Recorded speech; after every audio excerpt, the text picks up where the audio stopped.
What's this? Meow. Bow, bow, boop, boop. La, la, la.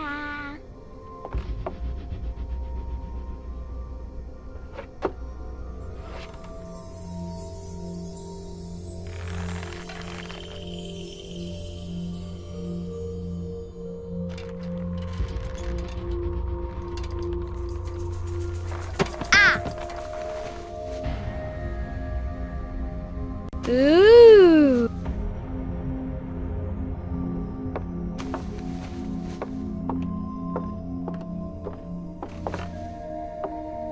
Oh, look! It's a book! Maybe it's a book about pirates with a treasure map. No, I don't think so. I wish that I had seen through all your lies. Oh, start from the beginning, not the middle.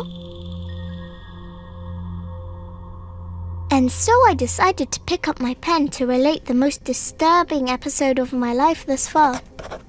It all began early one morning in 1898, when Sherlock Holmes invited me to accompany him on a visit to the Marquis of Conyngham.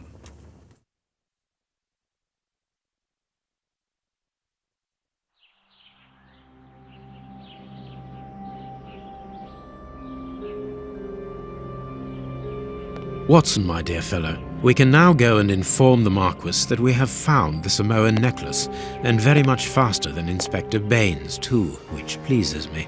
Have you really solved the theft, Holmes? And so quickly? I have indeed, Watson, and believe me, it was completely unnecessary to spread out all over London, as our friend Baines thought was best. He likes to boast that his methods are equal to mine, but once again the outcome has contradicted him. After all these years of accompanying you upon your investigations, I thought that by now I should be reasonably capable of following your train of thought. But in this particular case, I must admit that I don't understand anything at all. Ah, you see, but you do not observe, Watson. There lies the difference. It is a matter of course. A matter of course? In the middle of the night, when everyone is fast asleep, the service bell within that room rings out and alerts the servants. They dress quickly and come running, but the door is locked and there is a strong smell of burning from within. A few seconds later, the master of the house himself, the robbed Marchioness's husband, the Marquis of Conyngham, arrives and unlocks the door using the sole key. A fire has started inside the room, but they have managed to arrive in time to put it out. It is at that moment that the Marquis realizes that the famous Samoan necklace, which had been safe within its glass cabinet only a few hours earlier, has now disappeared. In order to explain, let us confirm my theory before the arrival of Inspector Baines.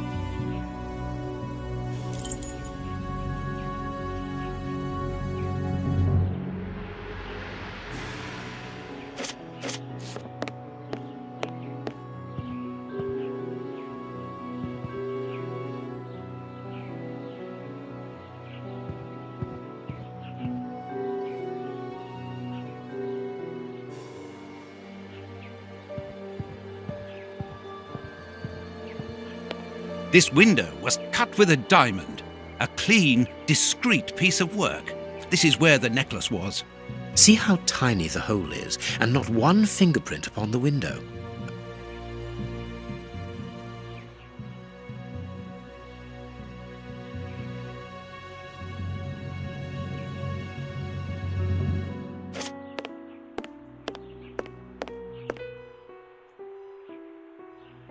All the windows are locked. They've not been forced.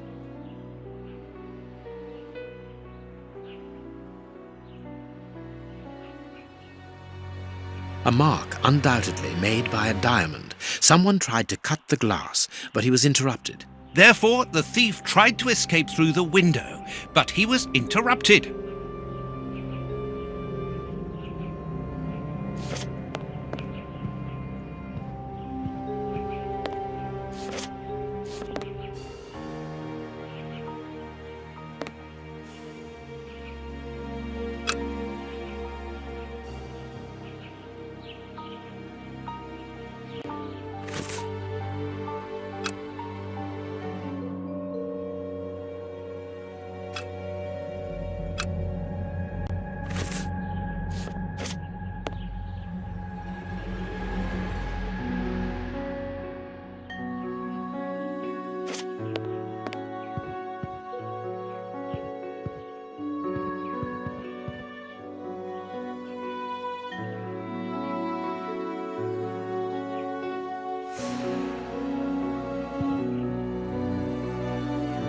Let us examine the crumpled scores that have fallen off the piano.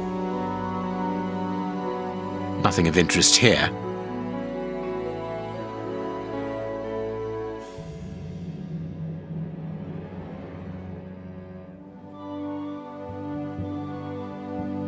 These sooty prints were left by a tiny hand.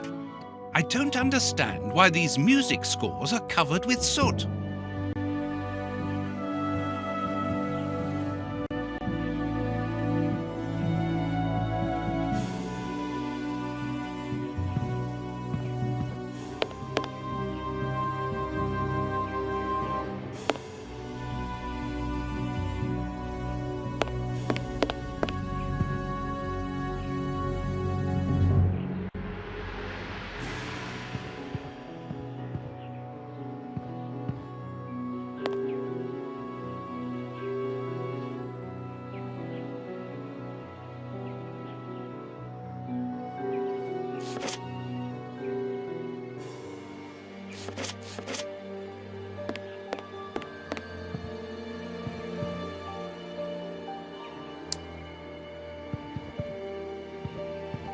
Candle. It must have fallen from the chandelier.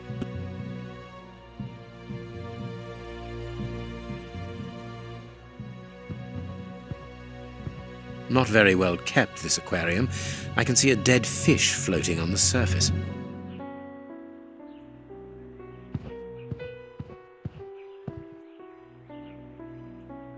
Heading towards his chosen escape route, probably the window, the thief knocked over the stool, which then caught fire. But why didn't he try to put the fire out at once?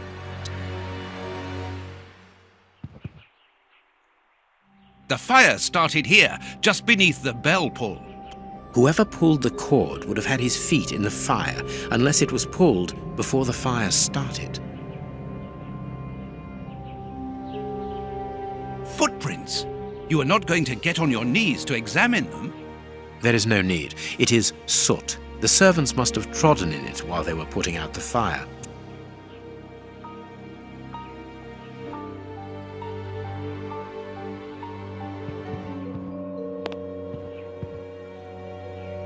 These documents are not very interesting, even though they're addressed to the Minister of Maritime Affairs. The Marquis himself.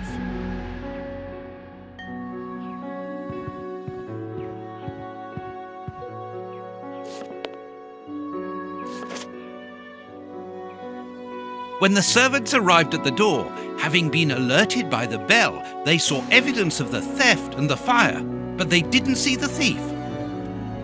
This door is very hard to force. The Marquis is the only person to have the key. The thief could not get out through here until eventually, when the door was opened by the servants.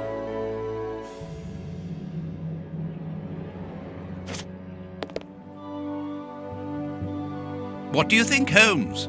Let us search the room before the police get here.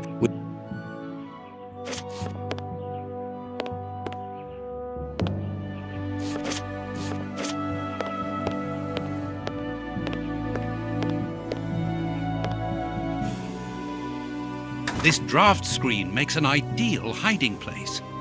As the theft was committed at night, I conclude that the thief hid himself behind the draft screen and waited until he was alone in the room. Strange. There aren't any prints, yet I'm sure that the thief hid here.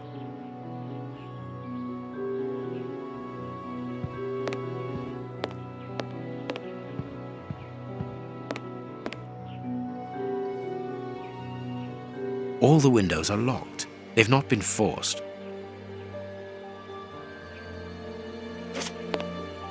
All the windows are locked. They've not been forced.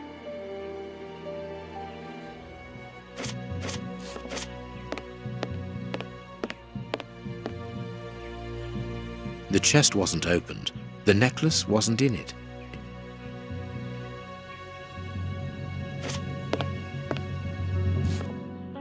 Strange. There are some objects here that have been knocked over. Ah, Mr. Holmes, you're already here. Good morning, Inspector. You've arrived just in time. Scotland Yard arrives like the cavalry. Always in the nick of time. Ah, but I know that satisfied expression, Mr. Holmes. Have you already solved the case? It's possible. We have retraced the thief's rather unusual footsteps. He is a true acrobat. But what I cannot understand is that when the servants entered the room, there was no one to be seen. An acrobat, perhaps, but an invisible one? I do not think so. The only explanation is that the thief escaped before the servants arrived. I don't know how, but there is no other way. Half a point for the doctor, nil for the inspector. I am pleased to see that you find the situation amusing, Mr. Holmes. Very well then, explain. Dr. Watson was correct when he mentioned acrobatics, but he is mistaken about the nature of the acrobat. As for you, Baines, you're quite incorrect, as the thief was in the room when the servants entered. Explain, for heaven's sake, Mr. Holmes. Watson, how could a thief be missed in the middle of 8 men? I don't know. Because he is very small? Stop teasing us, Holmes. Exactly, because he is small and remarkably agile. You're thinking of a monkey? And a trained monkey at that, without a doubt, a Leontopithecus rosalia from Central America.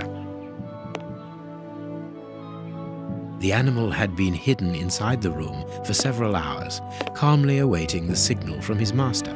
Once night had fallen and the room was empty, a high-frequency whistle alerted the monkey that it was time to begin the procedure for which he had been trained. The monkey emerged from his hiding place and used the point of a diamond to open the glass cabinet and steal the necklace. He headed across to the window by the chimney, but knocked over the stool, which in turn knocked aside the fire guard and started the fire. The frightened monkey jumped from the chimney by swinging from the bell pull, thus alerting the house servants. He then went to the window and began to use his diamond to cut a hole, but was interrupted by the staff trying to gain entry via the door, and he panicked again. He ran across the piano, scattering the music scores onto the floor, before hiding inside the chandelier, knocking over a candle. Finally, the servants and the Marquis entered the room, leaving the door open while they put out the fire. It was during the confusion that our agile little thief made his escape through the doorway. As simple as that. A brilliant explanation! Bravo, Holmes! And the necklace? I can see it from here, my friends. It's right in front of us. We have searched the room from top to bottom, Holmes. How were we unable to find it? Because we paid insufficient attention to the only victim of this affair. What victim? No one is dead? Yes, Watson, a poor goldfish whose destiny was to die, crushed by one of the most precious necklaces in England. The aquarium is just beneath the chandelier. I understand. The little monkey had likely hung the necklace around its neck and lost it when he leapt from the chandelier. The jewels fell into the aquarium, where they remain now.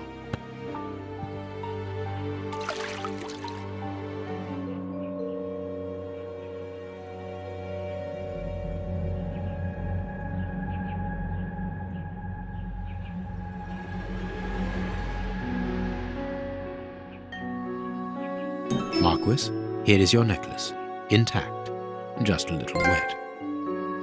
Mr. Holmes, this brilliant demonstration does credit to your reputation. Thank you so much, Marquis. Do you wish to verify the authenticity of your jewel? No, I recognize it. I have spent many hours admiring it, you know. Good.